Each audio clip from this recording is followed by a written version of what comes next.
welcome to part 5. Today we're going to be looking at cutting this to shape, popping it in to fill the little top of the hole, make it look nice and tidy and tight, and also having a quick check of the rest of the guitar so we can examine the machine heads, the neck, the frets, see if there's anything glaring on there, and so we can do things whilst we're waiting for the actual bridge to arrive in the post. So right, we need to make this fit this, which obviously it's just not going to do, so we need to cut it. So the first thing I've done, I've got a bit of paper and made a template for this to pop in. So holding the camera at the same time, which is not easy, so that's going to go in there nice like lit. So then we'll pop this on there, cut him out, stick him on, Gorilla Glue him into place, and then leave it to set. Right, so I've got my plate, got a bit of paper. Need to make the design on it, but in lieu of having a proper awl, gotta use a little screwdriver to scratch the edge on. Perfect tool for the job. Anyway, okay, so I've got to the edge, then I can use as much of this as I can if I need to use it in the future. Alright.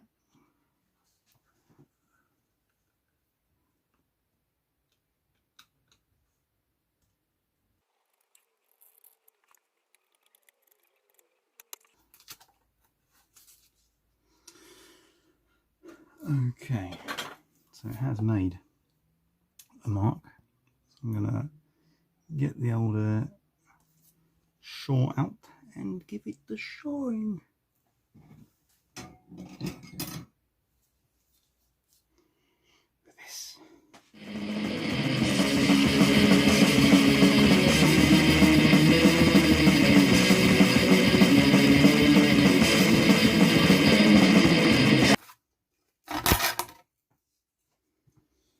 Whew.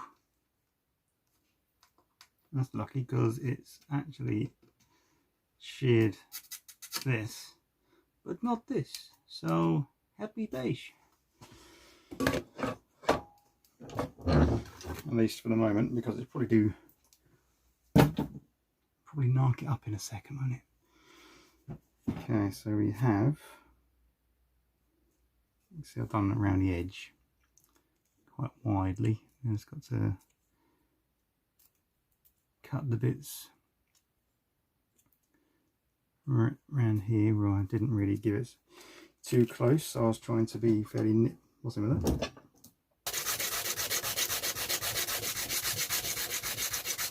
Talk amongst yourselves.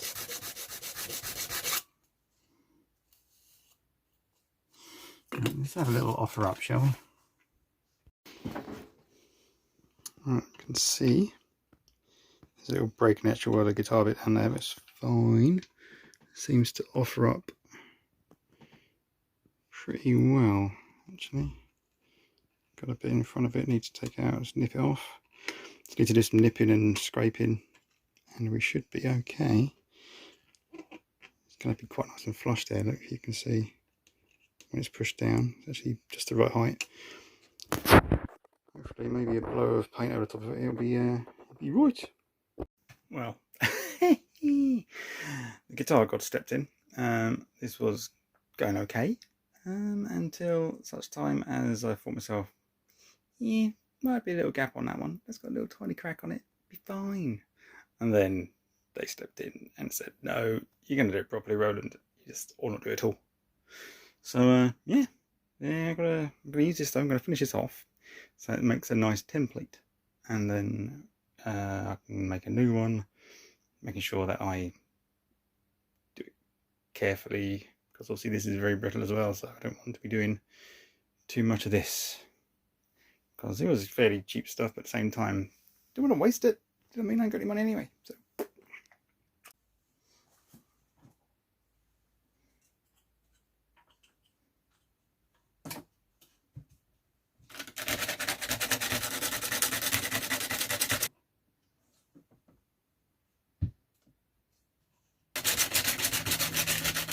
then. That's good.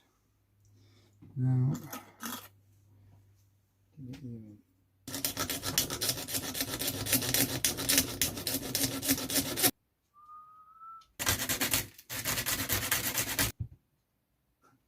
reminds me of a story from when I was recording back in the day. I was recording a band called Reign of Erebus. It's a black metal band up in Dewsbury, and we stayed in this B&B. Me, the drummer, and the bassist, and the old lady who owned it, very northern, very Yorkshire, turned around with from the sink one day when we were eating breakfast in the B&B in the kitchen, and she just showed us this knife and went, "See that? Cut through flesh as easily." And we sort of looked at each other, me and the drummer, and went, yeah, I don't think I'm going to be sleeping much tonight, eh, Stu? Stu was not. Luckily we got very drunk and he forgot all about it.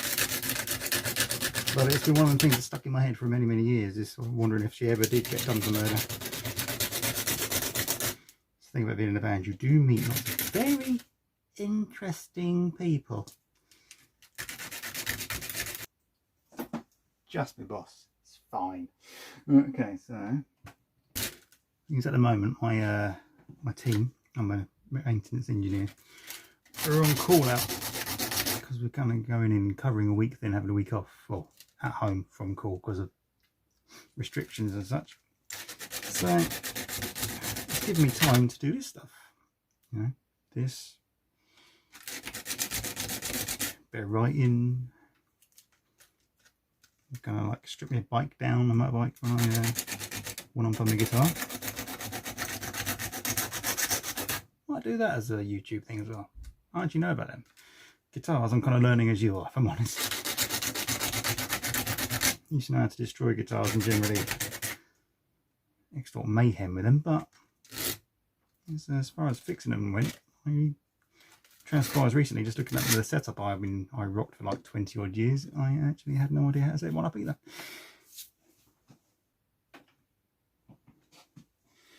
Alright, so I've got to do this little, like a little shouldery bit on the top. Got to get him in there. So try doing a bit of deft nibbling.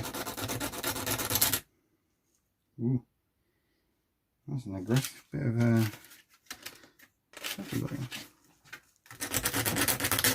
what I'm doing here, in case you probably can't see, I've just wandered off that way, is I'm trying to make this a slightly more rounded edge, because I need to do a slightly more rounded little hip bit in there.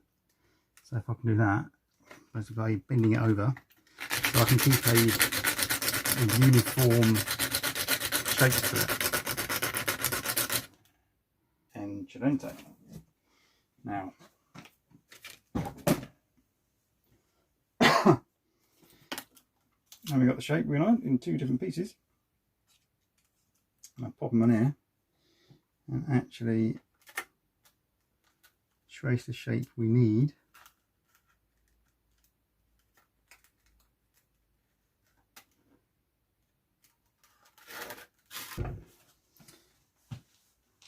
Wish me luck, I'm going in again.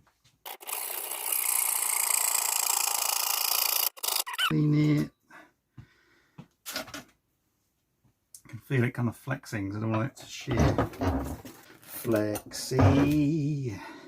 Everything's about to so flexy. Yep, I'm in there. Okay.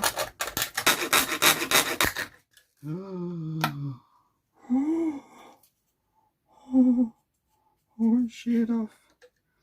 Sheared off, but in the right way. That's quite scary. Thank you, guitar gods. I'm not entirely sure who the guitar god is. Is it the god of thunder? Because thinking about it, you know, that not be drums. Although my guitaring was quite thunderous, I must admit. Wherever it was, thank you, because that could have been painful. Definitely embarrassing. There you go. Razor. A mead. One of my friends once, probably. He has a shop in Glastonbury sells meads and all things Viking, by the way. Weird Raven. WYRDRAVN. You ever down there? Say hi, Stu. He was actually the drummer. I was telling you about that story. He is sound as you like, but quite scary to look at. He used to twist me around his head. One of our games used to play, I used to jump at him and he used to spin me around his head like WWE, as if it's nothing.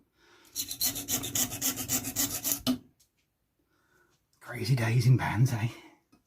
Okay, so we now have quite a decent shape. Do I trim those off and risk it, or do I just... I think I'm going to do it with this. I'm not going to risk it for a biscuit today. No, no, no.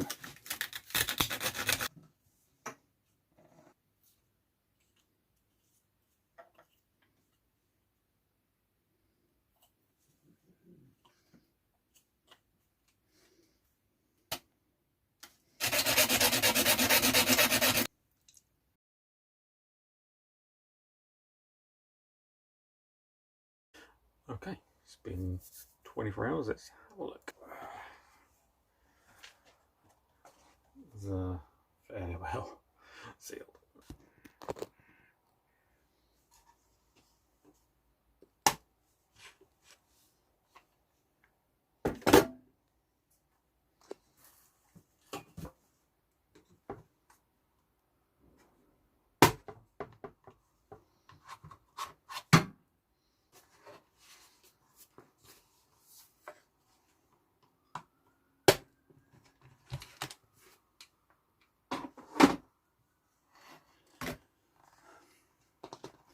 Wish me luck.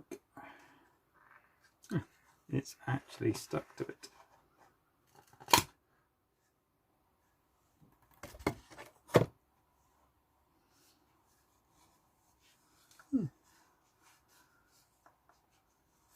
Actually alright, isn't it?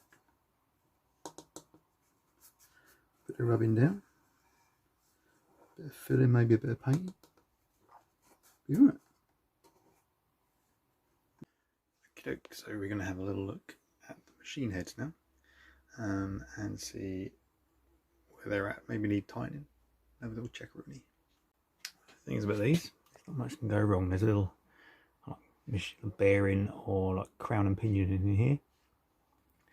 You got the main button, and in between the button you got a kind of a sacrificial nylon washer. So you don't want to pinch these in too tight, because otherwise you'll squish it.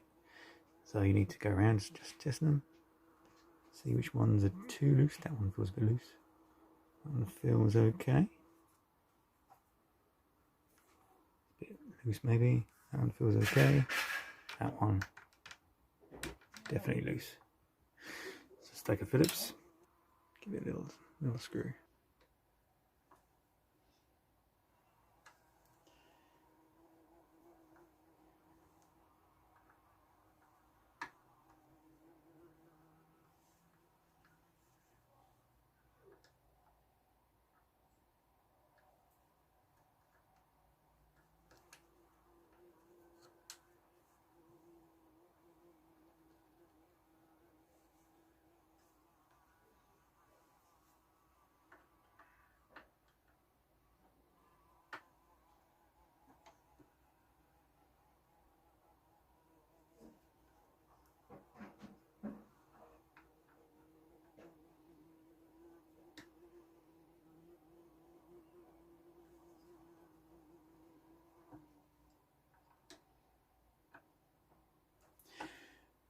It's important not to squish them too hard down. Just so you've got this little almost like sacrificial washer in there made of nylon, and it's designed to just make it a bit more smoother. This one feels a bit weird though, gotta admit. But the rest of them are okay. All the nuts are tight on the front. Bit loose because obviously I don't get these strings really tight. These are nice and tight on the front. There we go. Sorted.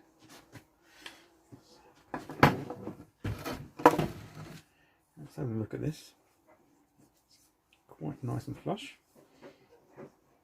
Bit gammy around the edge, might give it a bit of a rub down. A bit of filling, a bit of painting. But we'll see what it looks like when it's got an actual bridge on there. If I start fiddling too much. Cool. Right, see you soon.